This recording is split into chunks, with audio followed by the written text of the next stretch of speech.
be in front of all these cameras. I mean, not because, right? It's so nice to get the win, and I always like visualize coming to see you guys after the fight. You know, it's like, man, okay, I have to have all my answers ready just in case, you know, after the win. And you know, you see it all in post-fight interviews, or you see it like in the countdowns, and so it's an honor to be in front of you guys. And man, hats off to Nick Hein for, you know, putting it all out there. My last fight, I was on the other end of the winning side. You know, man, I suffered a devastating knockout, and I'm just so happy to be here talking to you guys. How important was that win? I mean, when you think about it, like, how important do you feel for your career that win was?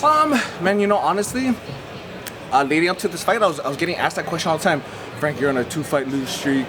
I'm like, man, honestly, bro, I'm gonna bring it all the time, and you know, it doesn't really bother me as much. And maybe now that I'm fighting more, and you know, it's important for my career, but I love to do this stuff, bro. And to do it in front of a crowd, and in front of amazing people in an amazing country, all over the places that I've ever fought, it's just an honor, you know. Man, I'm not gonna be doing this forever, so there's no real pressure. No, I was just gonna go out there and just implement the game plan, and thank goodness I was able to implement what my new team was able to help me out with. Did you feel like the referee could have got in there earlier? When I was watching it, I felt like he could have probably stopped it earlier. I felt like you had really knocked Nick, you separate him from his senses long before the referee stopped the fight. Man, you know, honestly, well, not wrong. Like, yeah, I was seeing red, so I can't. You know, thank goodness that the referee's there. Nick Hein is a tough mofo, dude. Look at him, man, he's built like a tank, man. I was like looking at him, and then I was like trying to look in the mirror, and I was like, oh, good God, this guy's built like a freaking tank, you know. So, you know, his neck and his whatever, but I knew that I think it was a good stoppage where the ref stopped it, because it could have gone either way, you know. And if I was in his shoes, I would have wanted the same to fight as long as I could. Nick Hein has been a touted European prospect for a while. He's been featured here as a guest fighter in Stockholm a couple of years ago. Now you come in here, short notice, and you really step up, rise to the occasion. Does that add a little something extra to a victory? Yeah, you know, but I think any victory for me right now, you know, man, I'm coming off like in my 4 fights, or you know, prior to this, I was, man, 1-3, dude, and it's I never really saw it as that, but it just a win over a tough Nick Hein is just really nice. Really nice. You said you feel like a new you. Can you just elaborate on maybe the changes you've made? Obviously the performance was a little different from you, a little bit calmer. Can you just speak about maybe the changes that you've undergone, and how that affected your performance tonight? So what I did different, I didn't do my camp back home. I live on Guam. You know, I'm from Saipan, but I live on Guam with my family's there. And in the first round, I got cracked. I think it was this one. See this thing right here? Okay, see that? See that? I have to smile so it doesn't really show. But when I got cracked, I almost went crank mode. You know, I was but then my corner, my coaches, they I'll get into that, but they're just like, hey man, stay behind the jab. You know, we have our couple things that we need to go. So I was like, okay. I heard him in the first round too, and I was like, okay, no, just calm down. Don't worry. We got 10 more minutes, baby. We got 10 more minutes. And I did my camp with Team Oyama, with Colin Oyama in Irvine, California. Amazing training partners, amazing coach, and just he's a fellow islander himself from Hawaii. Maybe he's able to talk to me, and he's able to calm me down. And I have so much tools in the tool shed, you know. And before I walked out, he was like, hey, man, let's unload that tool chest, and let's freaking go to work, man. You can kick, Frank. You can wrestle. You got jujitsu. You know, whenever I hear my fights, when I watch my fights on Fight Pass or on ESPN or whatever, it's like, oh, jujitsu world champion, da da da da, and you see me just fucking biting my mouthpiece and just scrapping. You know, it's like, and I always think to myself, man, why do I do that? Like, what, you know, like Alex Perez, when he first saw me train, he was like, yo, like, Frank, why do you brawl like that? You know. Maybe it's just the islander in me, but I'm starting to figure it out, and I'm starting to put it together, and I can't wait to watch the fight, and I just want to make it look beautiful, you know. It's mixed martial arts, and I just want to paint a nice picture. through, I mean, I guess beating people up, right? You seem to have been saying that you have a short temper, but you seem like such a happy, pleasant person. It's very hard to believe this. Dude, it's so crazy. You know, I'm still trying to figure that out because talk to my wife. I hate confrontation, dude. I would never even, like, if there was like a piece of trash, she's like, "What is? Who threw this trash?" I would pick it up even though it wasn't me because I just don't want any. I don't know what it is. It's weird. It's just in the fight mode that you have that you feel like you can. Maybe it's my outlet, or maybe I'm just crazy like that. But even during training, I'm very methodical. Even during training, I try to like dissect and be mechanical. But maybe it's just, I don't know. Maybe it's just the island warrior in me. Maybe in another time I would have been that guy. But I just You've learned how to control it. Yeah, maybe, yeah. So now I'm able to control it, you know. So it's like, okay, wow, I could get stoppages now, you know. Like, oh, wow, I could win fights, you know. I don't need to just be all crazy, but at least I know that I do have it in my back pocket in the event that I do need to pull that sucker out, you know. And you've signed a new deal, is that right? Yes. So after my last loss with Jeff Neal, I was so bummed. I was like, yo, my last fight on my UFC contract got KO'd in the second round, like a really bad one.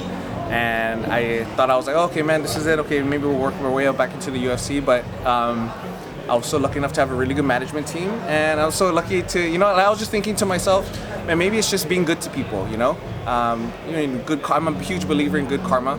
And good to people. I bring it in the fights, and I was able to sign another 4-fight deal, and we're starting it off with a really good win. So do you feel like this is maybe like a new chapter in your career now? Oh, most definitely, yeah. I like to think of it like that, and I am just so excited to grow from this. You know, like I was just telling Coach, I was like, yo, man, like I heard what you guys were saying, but I was looking for the perfect, you know. So there's just so many on the technical side of the fight that I could fix, you know. So the martial artist is coming out. I'm putting the fighter in the back pocket, and man, let's break down these guys mechanically, you know. I saw. I got punched in the face too hard. He was an announcer. He was an announcer, lightweight. Paul Felder. You know, so I saw him. He was like, "Hey, man, great fight," you know, and he was just like, "Yeah, man, we'll be seeing you down. I might be seeing you down the line." I'm like, "Whoa, hey, you're a tough mofo, dude." But I worked my way up. I worked my way up to those guys, and you know, I just really, I'm finding like a really cool me, and I just want to just get my reps in and just build from here. You spoke a little bit about, you know, repping Guam and the island nations and islands and stuff like that. What do you feel like this victory in particular means for all the islanders out there? Man, Melanesia, Micronesia, Polynesia, Oceania, the Mariana Islands. We come from such a small place, you know, and we're very. It tends to be very closed-minded. Man, you're in beautiful paradise. It's 85 degrees all year. Beautiful beaches, killer sunsets all the time, and some people just get so close-minded that you're not able to do things, you know. Like maybe there's only just a few things of not accomplishing great things, you know. Maybe because we come from such a small place.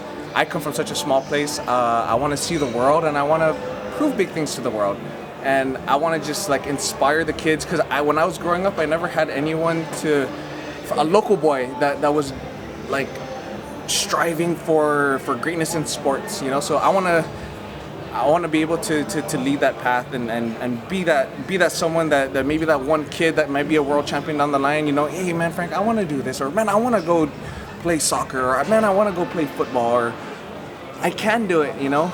And we just don't really have that. So coming from a small island nations, you know, separated by massive amounts of miles of water,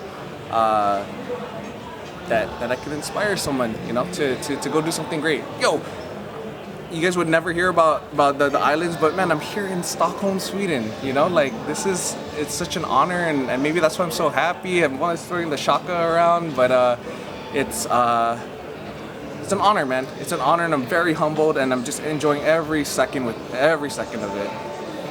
Frank, do you feel you should earn another bonus after a performance like that?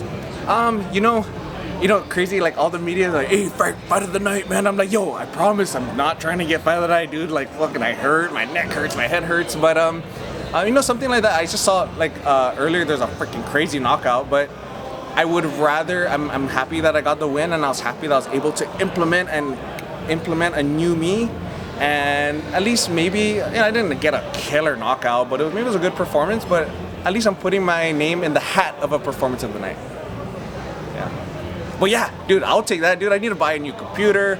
I need to get a new camera. So UFC, if you guys want to give me that bonus, dude, heck yeah, please, man. Dude, I see all these killer cameras, man. So I saw someone with an A7 III. That's my next camera that I need to get. It's time to celebrate now. So how are you going to celebrate? I'm gonna first celebrate with some FaceTime with my wife and my 2 kids. I have a 3-year-old and I have a 10-month-year-old, and I haven't seen them in 8 weeks. So I'm gonna celebrate with them. I have 2 little dinosaurs that I bring around because the attention span of a 3-year-old is freaking hard, right? I can't talk to him, whatever. So I play with the dinosaurs. I pretend to eat the Stegosaurus or whatever. So I'm gonna hang out with my boys for a little bit, and then Coach Oyama, Alex, and the awesome fans of Stockholm. You know, I'm hydrating already because I know they're gonna try to have me drink some beers, and I'm not a big drinker, but I'm gonna celebrate and just really enjoy the beautiful city of Stockholm, Sweden. Were you like one step ahead when you were at the octagon today? Did you want to call someone out? Say again? Did you want to call someone out today? No, because I know my manager has that set. No injuries, man. My hands feel good, my legs, everything. A quick turnaround would be great. My weight's down. I found a new home at 155. I got abs, man. I got abs, dude. At 170, I'm kind of a fat boy, you know. But I found a new home at 55, and I know my manager's gonna come back, and we're gonna get a quick fight, turn around, and it's gonna be another exciting one for the fans. Yeah. Thank you. Sorry, man. I talk so much, dude. You guys are like, it was great. You're like, yo, I only have 64 gigabytes on this card, Frank. What? Thank you guys so much, man. Hey, thank you. Congratulations, man. And please, man, please do good for the fighters. You guys have a really good, huge role, man, in the media to really pave a way for these fighters and these upcoming guys. So I really appreciate what you guys do, and heck yeah, man, right on. Hey, we wouldn't have a job without guys like you, so. Okay, yeah. So it goes back and forth. Yeah, It's back and forth, man. Man, thank you guys so much. Thank you. Yeah. Congratulations.